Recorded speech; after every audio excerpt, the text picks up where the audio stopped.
Hey, I'm Sarah, and this is the Clean Romance Podcast. We're going to break down 5-star reads, hot button topics, and what makes clean romance shine. Today, we're going to be discussing Moving from Dark to Light with author Anne J. David, who decided to stop writing spice and move into the clean romance world. But first, we just have to say this is our first episode without Tiffany. Tiffany, we miss you so much. We're a complete hot mess without you. Anne just keeps laughing at me because I am just trying my hardest to pull it together here. I was like, oh no, I don't have the script. Oh no, I don't have this. I don't have that. So we really miss you, Tiffany. But anyway, we're going to go ahead and jump in. Anne is an author from South Africa, which is so cool. So for our icebreaker today, I just want to learn all about what it's like being a reader and a writer in South Africa. So Anne, tell us, like, what's it like reading American books in South Africa? Is it weird? Is our culture way different? Like, tell us what it's like. Yeah, it's not weird to read American books. I prefer American books. I think we're all used to it by now. I mean, we watch series and movies, and so we're used to the American culture. But it's very different from South African culture. So that's why I don't really like reading South African books. It's just, I like the American version. It's better. Yeah, and the English is better. Not like my English, it's broken. What are some things that Americans do that is like wild to you in South Africa? To think. Like dress up all the time. That's very weird for me. But I'm thinking that maybe that's something that's in the books or in the movies. I don't know if that's like that in real life. But like dressing up for everywhere you go. We're not like that. Like I'm wearing my slippers right now. If we can get away with going to the shop in our slippers, then we do that. Yeah, we don't dress up all the time. Jeans. We do jeans. Okay. We don't dress up all the time either. That's in books. It is, I would say, Okay. since COVID, yeah, we used to society slowly is getting more and more lazy. And ever since COVID, it's not normal. I mean, it's not abnormal to see people at the grocery store in their sweatpants or maybe even Okay. their pajamas. But we try not to wear pajamas in public, but people still do sometimes. But it's our culture has gotten so much more casual. So yeah, I would say that's a book thing or maybe a character A book thing. But we're thing. mostly lazy unless we need Yeah, to be. unless you need to be. Okay, yeah. No, not yeah. It's not like they are like weird things. It's different from it's just different than it is over here. Like we always wear shorts and people are even when it's like 2 degrees outside, everybody wears shorts or it's just different. And we always braai. I don't think I think Americans they do barbecue or something. That's very weird to me. Like, why don't you make a fire? Yeah, why Really? that's something that's weird. Yeah. That's we don't need an excuse to braai. Like if it's a Wednesday, then we need to braai. If it's Saturday, we need to braai. Sunday, we need to braai. Someone's birthday, we need to braai. Yeah, so that's where we're very different from the Americans. Yeah, if someone suggests we Okay, so when cook you say something on gas, it's no. so y'all mostly fry your food? No, braai. I So don't even that's know like what when braai is. Wait. it's maybe like a Oh barbecue, no, but explain. um is a but I think American version of a barbecue is like they use like little briquettes or something, nah, or maybe even gas, Both. nah. Yes. It Both, depends on yeah. your So setup. when But yeah, we have little charcoal brick thingies and you get them hot. yeah, so yeah, so we with the braai we make a fire. There needs to be wood, there needs to be smoke. So it has to be open fire. This is fascinating. We, This is yeah. we don't do wood and smoke. Or okay, I can't speak for everyone. I have friends who have like these really fancy grills that are enclosed, like green eggs or something, and I don't know if they use wood. I have no idea. But every Okay. grill I've ever used, we used charcoal bricks, like you said. It's like Mm. the little circle thingies, or you have a gas Yeah. grill and you attach a gas tank to it. But I, in my adult life, have not had a gas grill, but it's common. So Yeah. that's fascinating. So do you just have like a pit in the backyard, or do you have like a grill thing for this? Like, do you have It a... depends. Yeah, some people have it built into their houses. Other people have one like built outside with bricks and stuff, or sometimes they just make their own, like either a pit outside, or we usually have these like big drums, these steel drums that they cut in half, and they mount that on like stands, and then you make the fire in that. Yeah. Okay, so we make fires in those. We just don't cook anything but marshmallows. Oh, I love that. I do love that smell. Yeah. So Yeah. we have these fire pits, I think is what we call them. Yeah. But we only roast marshmallows. We don't actually cook over them, or most people that I know. I can't speak for all of America. It's big. Hey everyone, we are taking a quick break to share about today's book sponsor. We love our book sponsors because they help us keep this show running while also giving us a chance to share with you about even more clean romance books. So today's book sponsor is Fight for Me by Erin Chestnut. Here is the synopsis. A girl who thinks she's nothing, and the boy who knows she's everything. Can he show her what she's worth? And will she believe him when he does? Lexi Preston hasn't done much right in her life, at least not according to her father, but Colton Derrick appears to be the exception. Handsome, wealthy, and successful, Colt is everything a girl should want. Though lately Lexi feels less like she's been chosen and more like she's been captured. Jake Tanner is a country boy who's always assumed he would know the right girl when he found her. Something tells him Lexi is the one, but they've spent years passing like ships in the night, and he's running out of time to make a good impression. When life makes them interns in the same office, Jake finally gets a break. There's just one problem. Lexi's already with someone who clearly doesn't see her the way Jake does. Taking the advice of his sassy grandma Ruby, Jake starts showing up for Lexi in ways her fancy boyfriend never has. But can he show her what real love looks like before she starts a life she'll come to regret? That sounds so good. Thank you, Erin Chestnut, for sponsoring today's episode with your book. Be sure to check it out, everyone. It's available on Kindle Unlimited, on audiobook and paperback. And again, the title is Fight for Me by Erin Chestnut. Check out the link in our episode description. Back to the episode. Okay, so let's go ahead and get into our interview. So what made us excited to talk to you was because you told us about how you decided to switch from writing spicy books to clean romance. And so I would just love to know first, what made you make this decision? It was like a whole series of things stretched out like over a year, I would say. But it started when I was pregnant with my daughter in 2022.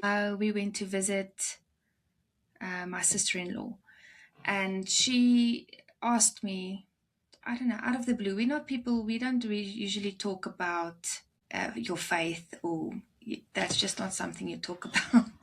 Yeah, unless you go to church on Sundays, that's not something you discuss with people. So it was really weird for her to ask me, but do you know God? And I grew up Christian and in a Christian home, went to church, all of those things. So I considered myself a Christian. I wore the label and everything. But when she asked me that question, it just hit different. I don't know why. I felt it. I felt it. And it just really got me thinking, well, okay, so what is this now? I need to consider this. And I think it was different because I was pregnant with my daughter. Because, I mean, when I have two older boys, but being pregnant with a daughter is just, it's different. Because I kept thinking, I don't want her to grow up the way I grew up. Not that it was bad, but just the things in my mind and the stuff that I always thought about and worried about. And yeah, I don't want that for her. I want her to have a different life. And yeah, so in that year, when we went home after that weekend, I told my husband we have to stop somewhere. I want to buy a Bible, and we have Bibles, but I wanted a new one, and I couldn't stop reading, and it really felt like God was speaking to me through His Word for the first time in my life. Like at first, it finally clicked.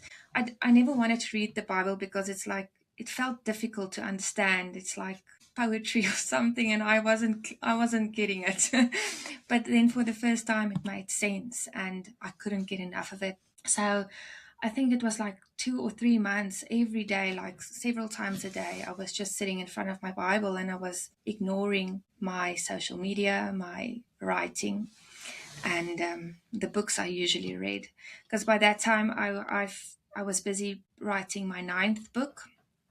I mostly wrote dark mafia romance, Wow. and uh, I had a few pre-orders waiting, and looking back now, I know God picked that moment for a reason because I was like tiptoeing on the edge of going from bad to worse, if I can put it that way, because I was starting my first book that would be MMF, and I was also busy finalizing the covers and the outlines for my RH fairy tale retelling series I wanted to do, and yeah, so I felt the pressure that like I need to write. I have a deadline. The book needs to come out. People paid for it. I have pre-orders set up. And whenever I sat down to write, I couldn't write. My head wasn't the same. My mind wasn't the same anymore. I wasn't thinking the same way anymore. I wasn't relating to my characters the same way anymore. And it was a struggle because I couldn't really understand why not, because it's still me. I'm still the same person. But I didn't fit into that mindset and that life anymore. But I tried because I mean it's tough to let that go. I've been working on that for like 4 years, and I had a whole base and reader base and people CPs and beta readers, and you have your whole own community, and so it's hard to let that go. So I try to, resist, like, God, is this really what you want for me? Kind of like work around situation. Can't I like have it both ways? But I obviously couldn't, because when I sat down and I tried to write, I couldn't read my Bible. I felt too guilty. Couldn't pick up my Bible. And I just realized, well, I have a choice to make. Which one is it going to be? And so by the end of 2023, I just decided, well, I can't. If I make the wrong choice here, it's not going to be good. So Yeah. I unpublished all of the books, and took everything down. Yeah. That is incredible. I can't imagine how hard that was, but also I don't know. That's like amazing that you were bold enough and that you were willing to follow the conviction God put on your heart. Because I think so many people feel that conviction, but they ignore it. And you didn't. I love that you made that choice. So, what has it been like since you made that decision? Like, what are the challenges that you faced, the fears, and then what have been some blessings that you've seen from it? Yeah, it's been hard. I wanted to, because I really see myself as an author. And when I finally, found that community, I thought I found the place that I belong. And so it was hard to give, that up. And I had to make that switch. Like, I don't belong there. I belong with God. And it's not necessarily that I'm going to belong in the closed door romance space or in the clean romance or Christian romance space. I belong to Him first. So it's not going to necessarily make me switch just from the one community to the other. And I thought it would be like I thought I was just going to switch from the one to the other. And it wasn't like that at all. I tried to when I shut everything down, I tried to immediately start a new pen name, and immediately try to find readers or authors, and I couldn't. I don't know why. Nobody showed up on my social media. I don't know why, it was just empty. And I took it kind of like as a sign from God that it's not the time. It's not the time. And because for the longest time, I put my writing first and my writing career first. And so I just felt like now's the time to do, my writing has to come last. And I had to wait 2 years where I felt that conviction, like, no, not yet, no, not yet. And then I could really feel it lifting. When was it? The start of 2025, end of 2024. And then I could just start writing again. Everything just came, and I could write. When I went onto social media, authors popped up and readers popped up and closed door communities. Rosie, everybody started popping up. So I felt like, okay, so now that was the right time to do it. But it's definitely difficult because I remember my first book, I marketed as clean romance, thinking that it was just, no, not spice. That's what clean romance is. And like I said, it's difficult to move from one headspace to the other the way I was thinking and writing my characters. So there are a few mild swear words in the first book, and I didn't realize that doesn't go under clean romance. And so I got a few hectic reviews. And I swear I cried when I saw the first review that said there's profanity in my book. And I was like, no, there's no profanity in the book. For me, profanity is using God's name in vain. That's what profanity is to me. I Right. didn't think. Yeah, so I had to go back and just reread and reassess everything. So it was definitely a challenge to go from, the way I used to market something and the way I used to write it and how I'm writing it now. Yeah, so that was a big challenge. Yeah. I Mm. I just want to say I relate a little bit. I don't remember exactly what it was going on in my life. I'm trying to remember. But a few years ago, I found myself in a place where it was like I didn't have close friends. And it was like I have tons of distant friends, but all I had always just been someone who had like really close friends, and I just was like didn't have any for a little while. And I felt like in this weird way, it felt like God was just pulling me apart from everybody. And it was like I Mm. felt like God just needed to do a work in my heart. And in order for Mm. me to experience that work, I had to be separated from all these people who Mm. had been really close. And it was like my closest friends suddenly, they had other stuff going on, or their kids were growing and they didn't have time to have the same level of friendship that we'd had before. Whatever it was, no one was being ugly or mean. There was just Yeah. this, like, I was on an island. And I think Mm. sometimes God pulls us out into that wilderness to grow us and change us. And I love your willingness to see that and experience that and walk in it, because personally I'm kind of a like knock the door down kind of person. Like, no, I will write that book, I will figure it out, even when God is like, no, no, no. And I love that you're just willing to walk for 2 years and be like, okay, like you say it's not time, so it's not time. And Yeah. that's incredible. And I know I can imagine how hard it would be to make that huge transition. And then someone's like, you had a bad word in your book. Be like, and That was maybe even in South horrifying. Africa, yeah, I like maybe even in South Africa, like curse words are different than they are here. And I was even reading a book Definitely. by a super popular clean romance author, and she had a couple of bad words in her book recently, and I was like, what is this? I am so confused by this, because she writes squeaky clean most of the time, and they weren't like, it wasn't like the F word, it wasn't like a terrible word, but it was just a couple Yeah. words where I was like, can I call this a clean romance? Can I talk about this on the podcast? I can't decide.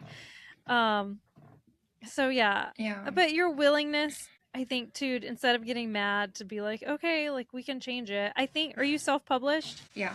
Self-published. Yeah. Okay, so you can go just change it, right? Change it. Yeah. Yeah. I did change a few Yeah, things, but I yeah. also wanted to. I wanted to keep the. That's why I rather market myself as closed door now rather than than clean, because I Uh-huh. do feel sometimes clean is, they expect the squeaky, squeaky, squeaky clean.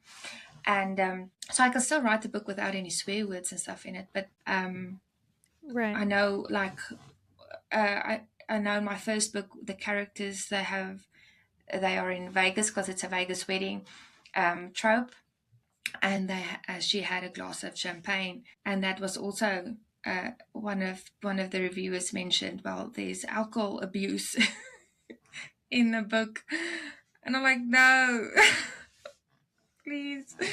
So that also, like, okay, so we're not allowed to. Yeah, that was weird. I couldn't, so I didn't. Yeah. It's hard. I have drinking in my book and I often think, should I have just taken that out? Right. They have a margarita at the hotel bar. Like Yeah. it's just I felt Yeah, like it's it not a was big deal. Yeah. important. Yeah, I don't it felt like it was important to the characterization and the moment. Just cuz you don't go to a Mm. Four Seasons bar with your friend and have a seltzer. I mean, I guess some people do, but the whole anyway, it's an Yeah, awkward but thing. that And should I be often think, fine. should I just Yeah. take that out? Yeah. We can't make everyone happy. Yeah, it's weird. And like I feel like it's different because not everybody has issues with alcohol.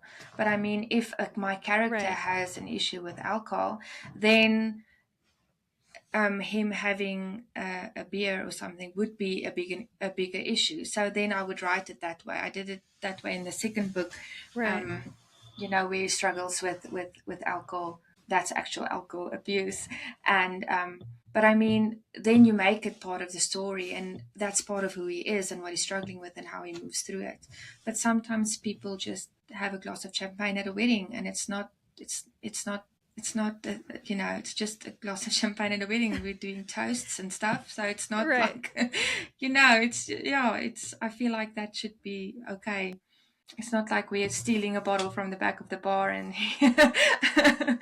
yeah. I grew up Southern Baptist and it was a zero alcohol household, but even my parents in our zero alcohol whatsoever household would have a glass of champagne at a wedding. If we went to very few weddings that had Yeah. champagne, but if they had it, that was like the only time I saw them drink was at weddings. So, Yeah. so tell me, you mentioned some of the challenges. Have you seen, well, I guess you mentioned the blessing of just when you waited on the Lord, and then when you came back and started writing, when he said now, then you said people were just Yeah. kind of coming out of the woodwork and you were getting all these, Mm. people added to social media and stuff. What are some blessings that you've seen or experienced from making this change? One blessing I can definitely say, or mention, is I remember making the switch. I was kind of I needed the money, because I mean, that was my income Right. and my salary, my monthly salary. Yeah. So that was something I was worried about. I knew that if I shut everything down, I basically have my 3 months backup because KDP pays you 3 months. Yeah. So I've got 3 months to get something sorted. And so I know you said I had this willingness to wait, but sometimes I sat down and I wanted to write, and I sat there and I cried because why can't I just do this? I did what you asked me to do, so I'm ready to move Uh-huh. on now. And he just showed me, I don't know, it was like, he gave me the sense of peace, like everything will be fine the next month, because the 3 months came and went, and I was wondering where I'm going to get the money for the next month. And he just gave me, the sense of peace, like, don't worry, I am your provider, and I will make something work. It will happen. So in that next month, where I needed the salary, and people just started, I don't know, phoning, because I have a degree in psychometrics and psychology, and I'm not usually very busy with the assessments for the kids. And that month, I got phone calls out of nowhere, people calling because they needed the kids evaluated and assessed. And, I made up my salary in that month. And that happened for every month in the 2 years I had to wait. So that was definitely a blessing. Yeah, that was one of the Wow. blessings. And Definitely. yeah, And I know also when KDP decided to terminate my account because of content violation. I don't know What? what content, I don't know which guidelines I violated, because I'm like, when I was writing previously, then I'm pretty sure I violated a few, content guidelines or something. But this is Christian romance. What did I violate? um, anyway, they terminated the account and I couldn't get that back up. And again, he just sent people helping me to put up a storefront, and Rachel offering to sell my books on her storefront, and just people offering to help. And I, in that week, because it was a week before my second book was released, that they terminated my account. So I lost all the pre-orders and everything. Oh my goodness. He really made me. I didn't lose any money on that. The switch over to the storefronts and everything, it worked out in such a way that I didn't lose one single dollar when I made the switch, from KDP to Wide. That's incredible. So then, does this mean you recommend being Wide? Have they reinstated your account? They have not reinstated my account. I have tried speaking to so many people and emails, and I'm still not really sure that I have spoken to a single human being. I'm thinking it's like automated responses or something. But yeah, they're ignoring me now. They don't even answer me back when I email them about my account. So no. Wow. Yeah. Wow. Okay. Well, look at that. So you can be successful and not have a KDP account. That's amazing. So, what would you say to other authors who are in a similar situation as you, where they have been writing spice and they are feeling convicted from the Lord, but like that's just really scary? Do you have any advice or anything, encouragement for them? Yeah. I feel like I can see a lot of people making the switch these days. I don't know if you also see the readers making a switch to Christian romance and no longer wanting the spice, and even the authors. So I feel like God's definitely moving in the book community. Yeah, so I think my advice would be to just, trust him. He wouldn't lead you down a road that you're not supposed to go down. And even if it feels scary, or everybody's going to fear something at some point, but he's there with you every step of the way. And even if it feels like everything is falling apart, because I felt that a few times, he will show up for you in a way you least expect it, and he will just show you again and again how faithful he really is. Yeah, so I would say take the leap, and just I do feel like there is blessing in obedience, and he will never turn away from you. Yeah, he will never turn away from you if you choose him. I love that. That's perfect, Anne. Thank you so much for having this conversation with us and for being just completely raw and honest. I would love to know, and for our listeners to know, how can we find your books, because they're not on Amazon? How can we find them and read them? I've had a couple of comments lately about where's the book? I can't find it on KDP. It's basically everywhere except on Amazon and KU. It's on Apple Books and different libraries, Barnes and Noble, Kobo Plus, and I have my own storefront as well. And it's on Rachel's closed door romance bookstore as well. And it's everywhere. It's just not on Amazon. Everywhere else but Amazon. I have two questions. One, what is your best, most successful platform? Instagram. Instagram. Oh yeah, okay. No, Where sorry. do you sell the most you mean books for from? selling? Okay, selling the most. Yeah, for selling. Yeah, it's my own store.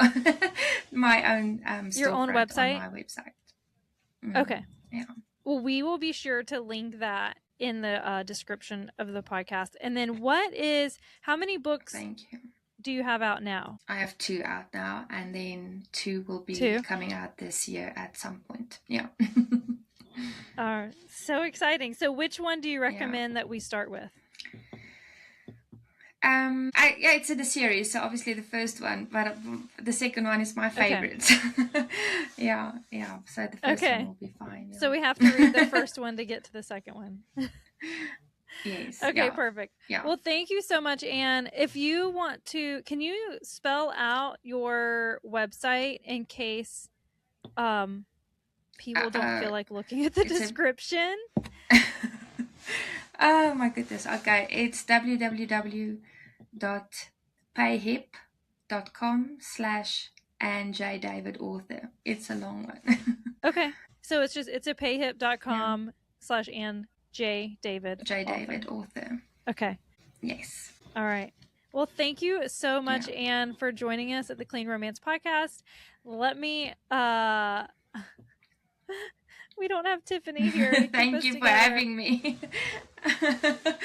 You are welcome. It's been goodness. so fun, and I'm really inspired by your story. I'm excited for other authors to hear this because I know I always see your comments on YouTube and stuff. Thank you for being a committed listener and for being a fan. It's fun to meet in person.